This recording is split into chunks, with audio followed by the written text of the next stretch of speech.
Welcome to the Rocky Mountain Metropolitan Airport Access Training Course. You are watching this video because you will be operating inside the Airport Operating Area, or AOA. At Rocky Mountain Metro, the AOA consists of the area inside the airport fence. So whether you're accessing your hangar or going to work, you will need an access badge. This video is tailored for those both with and without aviation experience, in that we will discuss items specific to Rocky Mountain Metropolitan Airport, as well as cover the general knowledge needed when operating around aircraft.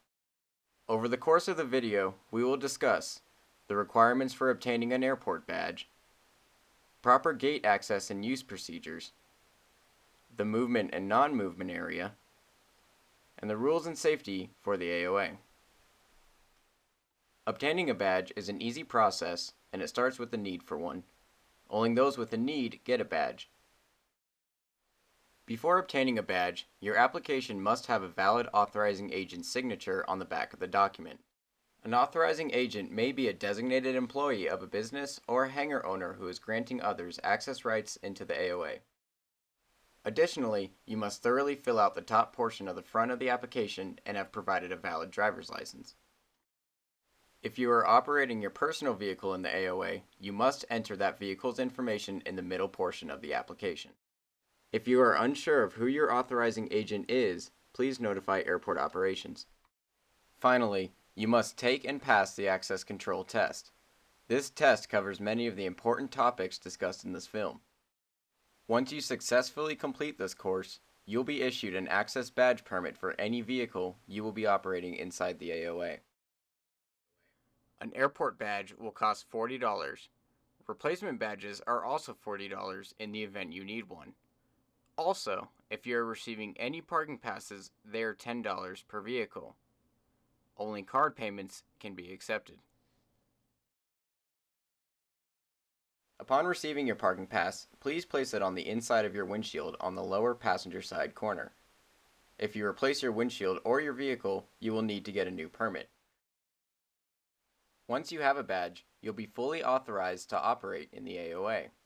We ask that you keep airport operations updated if your contact information changes. Also, if your badge is lost or stolen, you must contact airport operations immediately to deactivate it. If you no longer need your badge, you can return it to the airport operations office located inside the terminal. So now, we will discuss the proper gate access and use procedures required when accessing the AOA. All access gates read an electronic chip embedded in your badge to identify the user. All you have to do is wave your badge in front of the reader. If the reader successfully scans your card, you will see a green LED light appear. This indicates access is granted and the gate will open. If you have scanned your badge successfully and the gate still does not open, please contact airport operations immediately. This could be a problem with your badge or with the gate itself. When passing through a gate, ensure the gate is completely upright before passing through. Any damage to the gate or to your vehicle will be the responsibility of the user. Here are a few simple procedures required when using a gate. The first is to always wait for the gate to completely close after you have gained access to the AOA. This is to ensure unauthorized personnel do not gain access to the AOA by slipping in behind you.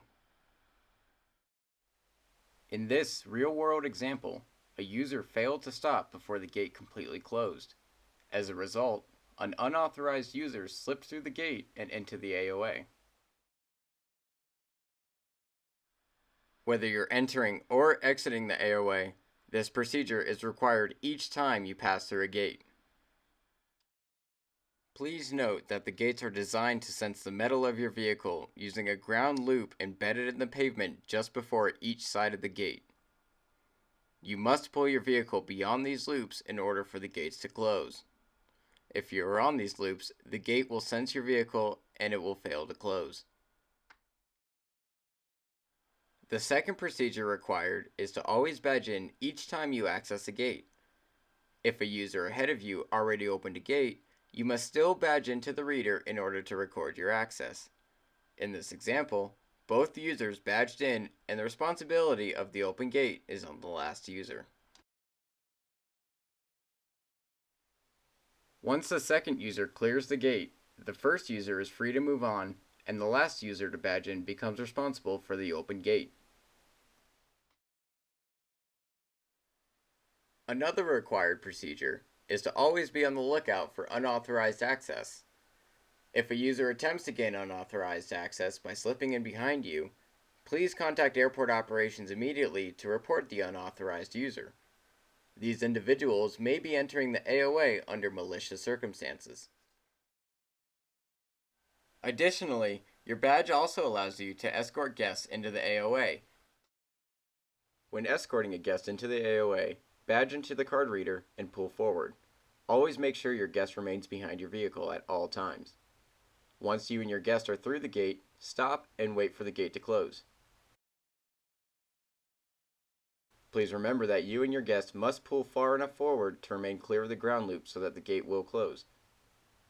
If you are already in the AOA and you want to escort a guest into the AOA, you must first exit the AOA, then position your vehicle in front of the guest's vehicle and escort the guest behind you as normal.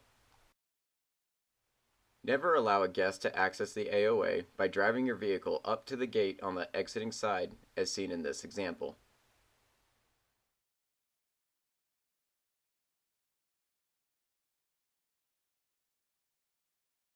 Before escorting guests into the AOA, it may be important to brief your guests with basic rules and safety of driving into the airport operations area. Remember, you are solely responsible for your guests and they must remain with you and under your control at all times. Additionally, never lend your badge to another individual for any reason. Now that you know how your badge grants you access into the AOA, we will now discuss the most critical aspect of the AOA, that being the movement area boundary line. The AOA, which encompasses everything that's inside the airport's fence, is divided into two distinct areas, the movement area and the non-movement area. In this diagram, the area shaded in red is the movement area, and it contains runways and taxiways. The area shaded in green is the non-movement area. These areas contain ramps, roads, hangars, and vehicle parking. These two areas are distinctly divided by the movement area boundary line. The movement area boundary line is made up of two lines, one is solid and one is dashed. The non-movement area is on the solid side of the line, and the movement area is on the dashed side of the line. The most important thing to remember is that you cannot cross the solid yellow side with the dashes behind it. Even aircraft must stop before crossing the solid side of the movement area boundary line, and then they have to contact air traffic control in order to gain access into the movement area. The movement area is a high-speed environment, and for overall safety, no pedestrians or unauthorized vehicles are allowed in this area. If you do cross the boundary line into the movement area, you will automatically have your access badge revoked and you will lose all access privileges. Crossing into the movement area constitutes a vehicle pedestrian deviation, or VPD, which will require an FAA investigation and mounds of paperwork. So please, for your safety and to keep all of your AOA privileges, always stay mindful of the boundary line and never drive or walk into the movement area. Now that we have covered the movement area boundary line, let's discuss the important rules and safety protocol required when operating inside the AOA. Please know that compliance with all rules and regulations is a must in order to maintain your access privileges. Before you enter the AOA, you will see a sign with a list of rules posted next to the badge reader. Note that when inside the AOA, you must give way to all aircraft at all times. You must also keep your speed at or below 15 miles per hour. RMMA's AOA is patrolled by Jefferson County Sheriffs who have the ability to ticket drivers who violate laws or signage. Also, should you have an accident on the AOA, you must notify airport operations and the Jefferson County Sheriff's Department immediately. Once inside the AOA, you should use extra caution for aircraft. This is especially important when driving through hangar rows where there are multiple corner blind spots, making it difficult to identify crossing aircraft. A great trick to know if an aircraft is approaching an intersection is to crack a window. Always keep in mind that pilots can have very limiting view from the cockpit. Aircraft such as this tail dragger have an extremely forward limiting view, making it near impossible for some pilots to see your vehicle. Many types of aircraft are also unable to make abrupt stops. This is why you must never be in the path of a moving aircraft. You must always give way and ensure that a safe distance is always maintained between you and the aircraft. Keep in mind that this also includes parked aircraft, thus making it unacceptable to drive under any aircraft wings or rotors. Always use caution around aircraft that are running or about to start up. An aircraft that has a red beacon or strobe illuminated on its tail, wings, or belly is about to start. If you see these lights, maintain a safe distance away from the aircraft. When walking or driving behind an aircraft, you should be aware of jet blast or prop wash. The airflow generated by the engines can cause severe damage to vehicles and injure people. During nighttime hours, aircraft can become very hard to see. Many have fewer lights than a car and may not taxi with their landing lights on.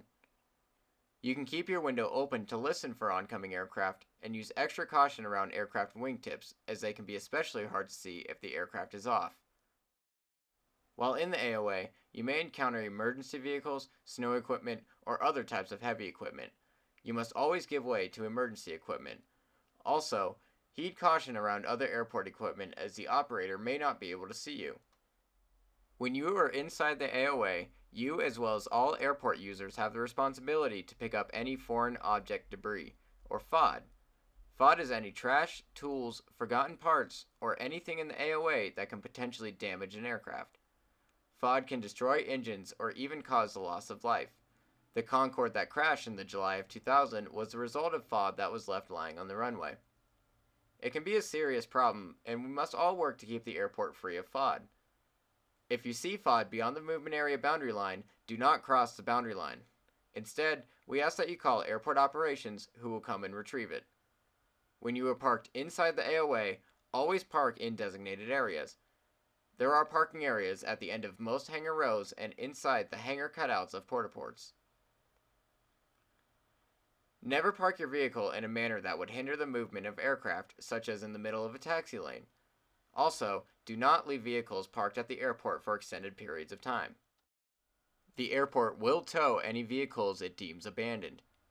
Please contact airport operations if you need to set up any long-term parking arrangements. Lastly, RMMA welcomes pets, and please ensure that they are leashed and under your control at all times. The airport is a very dangerous environment for pets, and loose pets can create a hazard for aircraft as well as the pet itself. We have finally made it to the conclusion of our access control training video.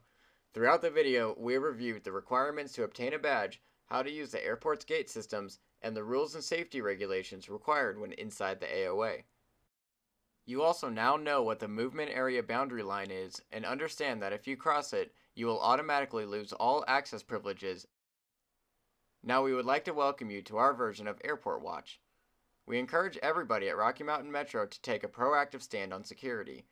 If you see anything amiss, please don't hesitate to contact airport operations or the police if conditions permit. We would like to foster a neighborhood watch style atmosphere here at Rocky Mountain, which encompasses everyone into our own security program.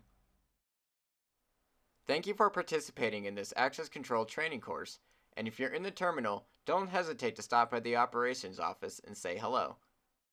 Also, if you have any questions or need any assistance, please feel free to call us at our 24-hour operations phone at 720-352-0395.